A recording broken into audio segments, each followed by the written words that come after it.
दुख की इन घड़ियों में उन्हें विनम्र स्वर कोकिला श्रद्धांजलि के अर्पित नाम करता से हूँ। जानी जाने वाली गायिका लता मंगेशकर का रविवार भाइयों सुबह बहनों, निधन हो गया। विनम्र श्रद्धांजलि अर्पित करते 92 हुए वर्ष में लता मंगेशकर का निधन हुआ। भारत हम पिछले सब कुछ इस बात दिनों को से जानते हैं कि कोरोना होने के बाद और कला मुंबई को के ब्रीच कैंडी अस्पताल उन्होंने में जिन भर्ती ऊंचाइयों थी। तक पहुंचाया, बता दें कि लता मंगेशकर को भारत उनके रत्न प्रति से भी सम्मानित किया गया था। उन्होंने लगभग 5 दशक तक हिंदी सिनेमा में फीमेल प्लेबैक इस सिंगिंग सदी के की सबसे बड़ी एक महामारी के छत्रराज किया दौरान था। लता मंगेशकर को ब्रीच हम कैंडी सबको अस्पताल के आईसीयू में भर्ती कराया गया 2022 था, के उत्तर प्रदेश जहां विधानसभा उनका इलाज चुनाव डॉक्टर प्रतीत समदानी और उनकी डॉक्टरी टीम का कर सामना रही करना थी। पड़ रहा है। दिग्गज गायिका में पिछले देश के सप्ताह अंदर तक आदरणीय सुधार दिख प्रधानमंत्री रहा जी के था, नेतृत्व में लेकिन उनकी तबीयत बिगड़ गई और उन्हें शनिवार ही कोरोना प्रबंधन का सुबह कार्य वेंटिलेटर सपोर्ट में उत्तर रख प्रदेश दिया ने गया। और लता इस देश मंगेशकर ने का निमोनिया का भी इलाज चल रहा था। वह 30 जिस जनवरी बेहतरीन को तरीके कोरोना से वायरस और आगे निमोनिया बढ़ाने से का उबर कार्य गई किया है, थी। दिग्गज हस्तियों ने दी दुनिया ने उसकी श्रद्धांजलि। सराहना की है। लता के निधन पर भारत समेत फ्री दुनिया में भर की टेस्ट, दिग्गज हस्तियों ने शोक फ्री जताया में है। उपचार, केंद्रीय मंत्री नितिन गडकरी ने सबको लिखा, वैक्सीन, उनका फ्री में जाना वैक्सीन देश के के साथ लिए ही अपूरणीय क्षति है। वे सभी संगीत डबल साधकों के इंजन लिए की सरकार सदैव ने प्रेरणा थी। हर एक गरीब लता को दीदी प्रखर देशभक्त डबल डोज थी। राशन की भी उनका उपलब्ध जीवन कराई अनेक है। उपलब्धियों से भरा रहा है। लता जी मुझे हमेशा ये बताते ही हुए अच्छे प्रसन्नता कामों है के कि लिए उत्तर हम प्रदेश सभी की को प्रेरणा देती रही हैं।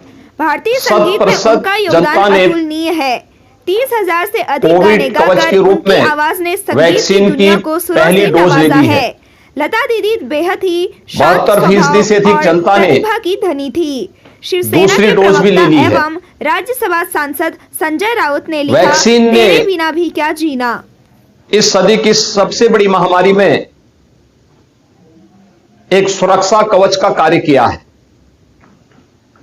और ये पहली बार हुआ है जब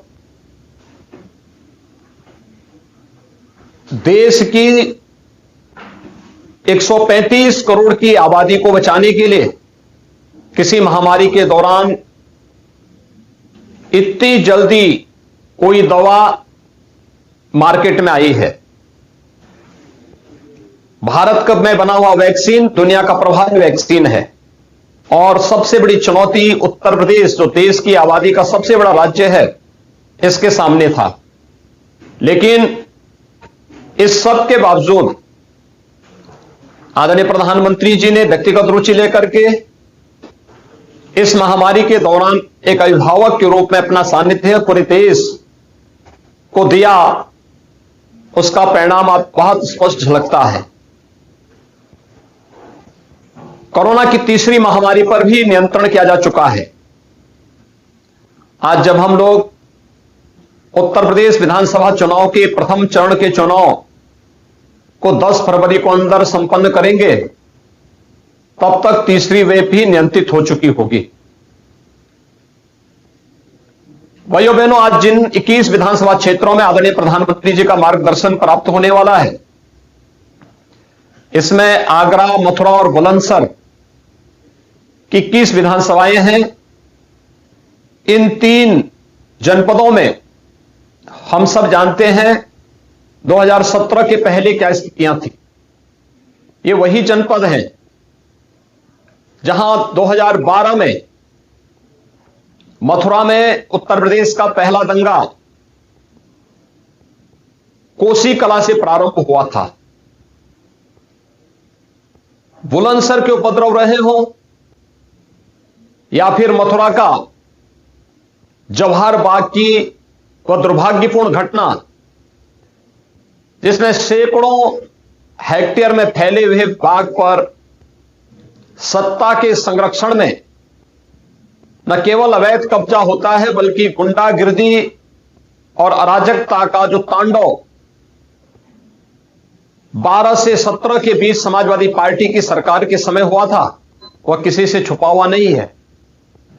आगरा की अराजकता ये किसी से छुपी भी नहीं है। ये वही उत्तर प्रदेश है जहां 2017 के पहले अव्यवस्था, अराजकता का तांडव था। आज वही उत्तर प्रदेश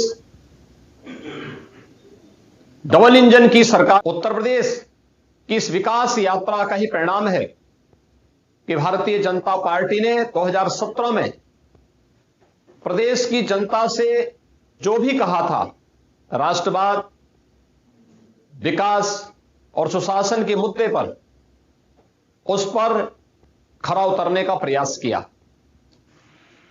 यह ब्रजभूमि का क्षेत्र है और इस क्षेत्र में पहले दंगे, अराजकता और सुरक्षा का माहौल था। आज वही क्षेत्र ब्रज तीर्थ विकास परिषद के नाम पर अपने पुरातन वैभव को पुनर्स्थापित करने का कार्य कर रहा है। आगरा में गोकुल जाट जैसे महायोद्धा के शौर्य और पराक्रम की गाथाएं आज भी यहां के जन जन में प्रचलित है। पिछली सरकारों में क्षेत्र अराजकता का तांडव था, लेकिन हमारी सरकार ने उत्तर प्रदेश में आने के बाद उत्तर प्रदेश में आगरा में बनने वाले म्यूजियम का नाम छत्रपति शिवाजी महाराज के नाम पर रखा। मैं आज के इस वर्चुअल रैली के कार्यक्रम में आदरणीय प्रधानमंत्री जी का सानिध्य हमें प्राप्त हो रहा है।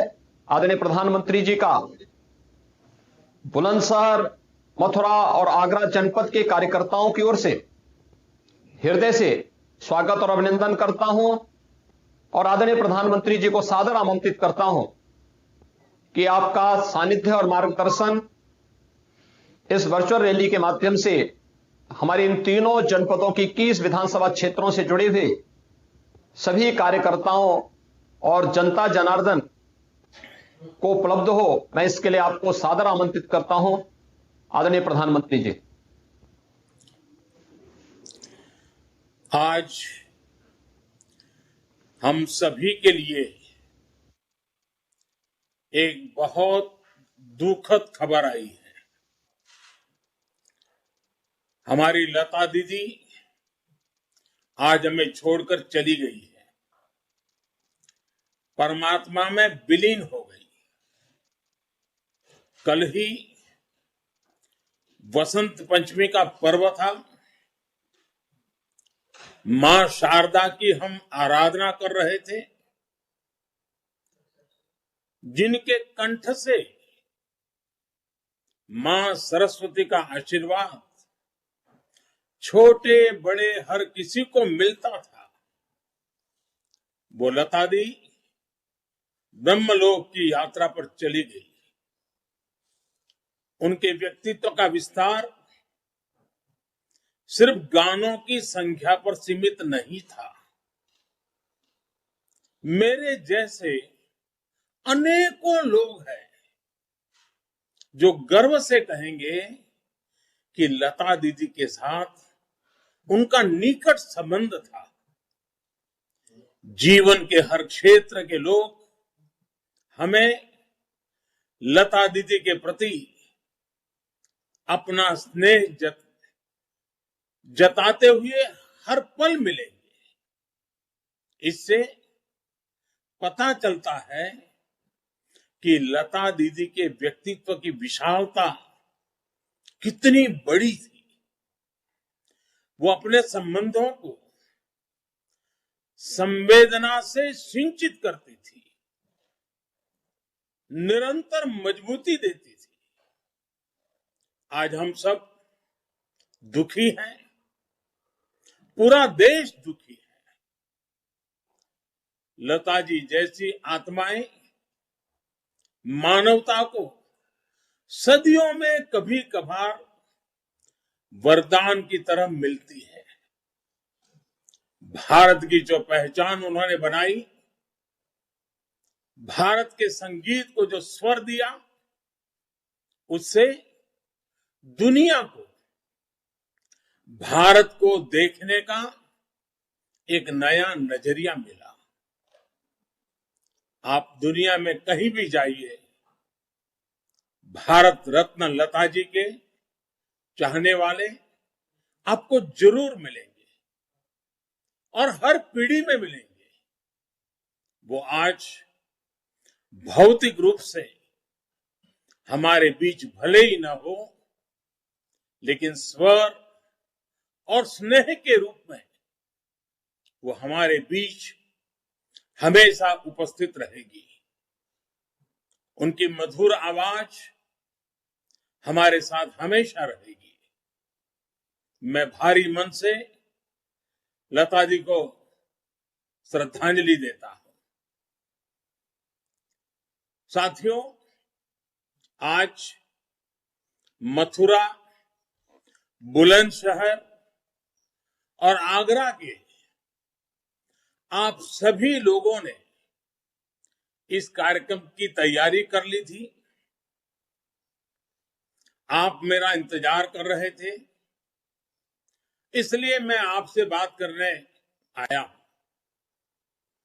ये भी लोकतंत्र का एक ऐसा दायित्व है जिनकी अपेक्षा हमेशा लता दीदी ने मुझसे की थी। साथियों, ब्रज भूमि का कण कण श्री कृष्ण और राधा रानी मय है। मथुरा, आगरा, बुलंदशहर के क्रांतिकारियों ने देश के स्वतंत्रता संग्राम में अपना सर्वोच्च बलिदान दिया है। मैं ब्रज की इस पुण्य भूमि को नमन करता हूं। साथियों, उत्तर प्रदेश भारत का दिल है। यूपी भारत की धड़कन है। यूपी ने हमेशा देश को दिशा दिखाई है और आज एक बार फिर यूपी देश को नया रास्ता दिखा रहा है। यूपी के लोगों ने दो टूक कह दिया है कि धन दौलत, बाहुबल, जातिवाद, संप्रदायवाद के दम पर, परिवारवाद के दम पर भले कुछ लोग कितनी ही राजनीति कर लें, लेकिन वो जनता का प्यार नहीं पा सकते। जनता का आशीर्वाद तो उसे ही मिलेगा जो सच्चे अर्थ में सेवा भावना से सेवक बनकर यूपी के लोगों की सेवा करेगा। यूपी के लोगों का विकास करेगा। इसलिए यूपी की जनता ने तय कर दिया है कि इस बार भी चुनाव में सबसे बड़ा मुद्दा एक ही है, यूपी का विकास। यूपी का सबसे तेज विकास। और भाई और बहनों, पिछले 5 साल में योगी जी की सरकार ने दिखा दिया है कि अगर यूपी का विकास कोई कर सकता है तो वो भाजपा है। भाजपा के नेतृत्व वाली डबल इंजन की सरकार है। इसलिए पिछले कई महीनों से यूपी के लोग ये ठान कर बैठे हैं कि कमल का बटन फिर दबाना है, भाजपा को ही जिताना है।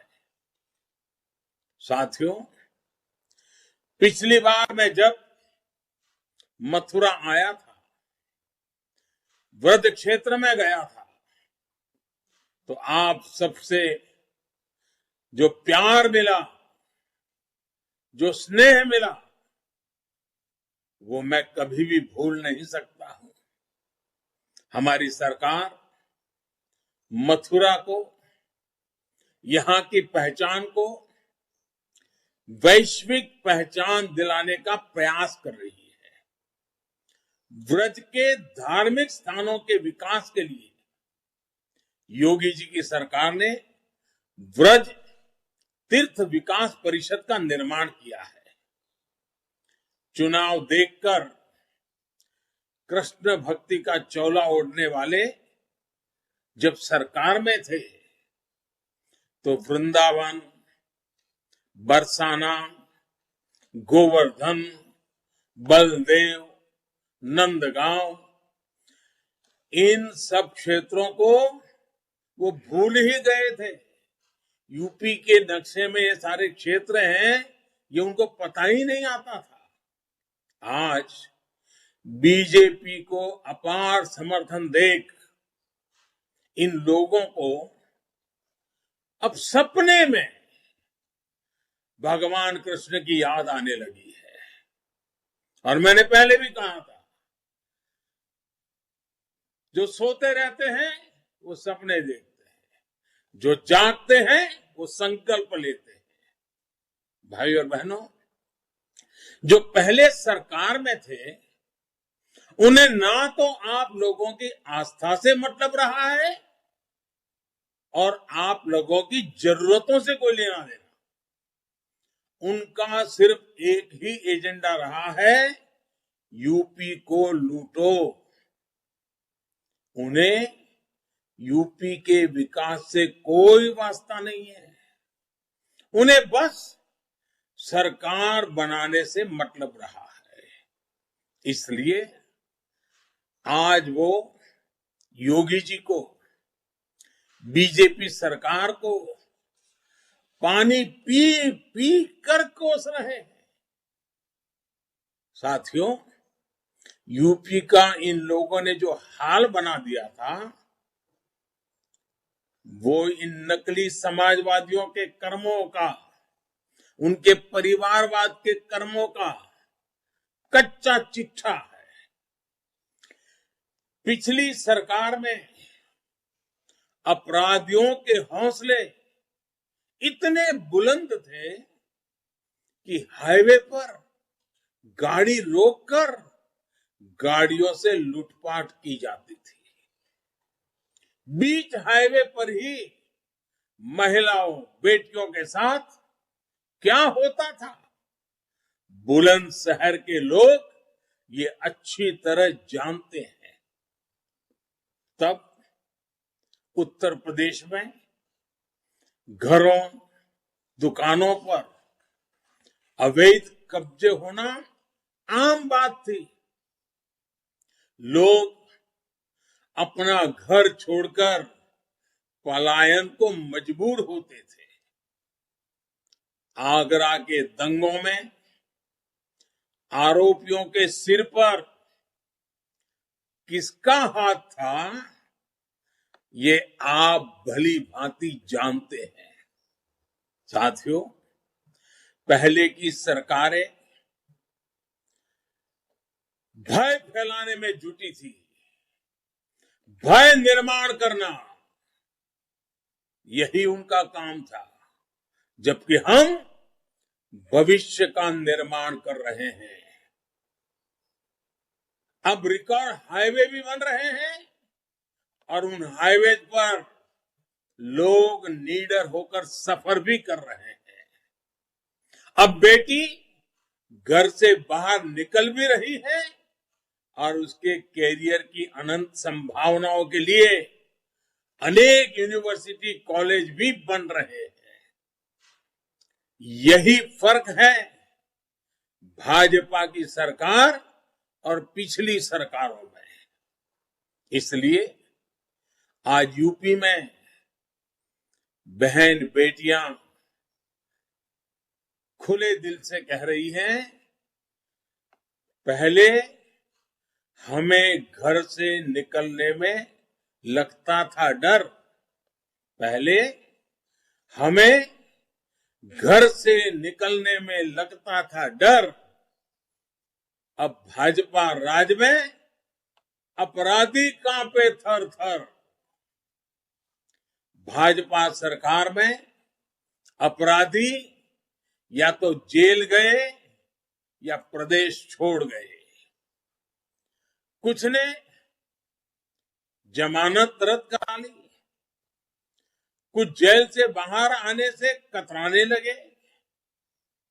और याद रखिए, ये सब योगी जी के कारण हुआ, ऐसा मैं नहीं कहता हूं। ये सब आपके कारण हुआ है। उत्तर प्रदेश के लोगों के कारण हुआ है, उत्तर प्रदेश की माताओं बहनों के संकल्प के कारण हुआ है, क्योंकि आपने एक वोट योगी जी को दिया था, आपने एक वोट मोदी जी को दिया था, आपने भाजपा के कमल पे बटन दबाया था। ये आपके एक वोट की ताकत है जो यूपी को नई पहचान दिला रही है। साथियों, पहले की सरकारों का एक और पसंदीदा खेल होता था, तिजोरियों को भरने का खेल। सब मिलकर खेलते थे, मिलकर खाते थे। आज ऐसे लोगों का पूरा खेल बिगड़ गया है। पहले परिवार ही सरकार थी, अब पूरा यूपी भाजपा सरकार का परिवार है। भाइयों और बहनों, परिवारवादी सरकारों के लिए सत्ता शासन का माध्यम थी। हमारे लिए सत्ता सिर्फ और सिर्फ जनता की सेवा करने का रास्ता है। हम लगातार इसी उद्देश्य से काम कर रहे हैं। हमारी सरकार गांव, गरीब को सशक्त और समृद्ध बनाने के लिए हर संभव प्रयास कर रही है। पिछले 2 साल से पूरी दुनिया कोरोना महामारी से परेशान है। महामारी की शुरुआत में बहुत से लोगों ने भारत को लेकर कई तरह की आशंकाएं जताई थी। वो लोग सोचते थे कैसे हमारे गांव, हमारे गरीब इस महामारी में खुद को बचा पाएंगे।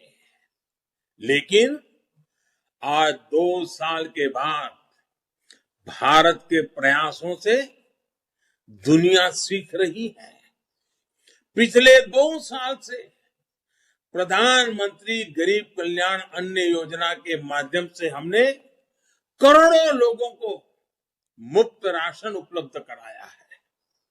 हमारी सरकार ने चावल, दाल, गेहूं, चना, नमक और तेल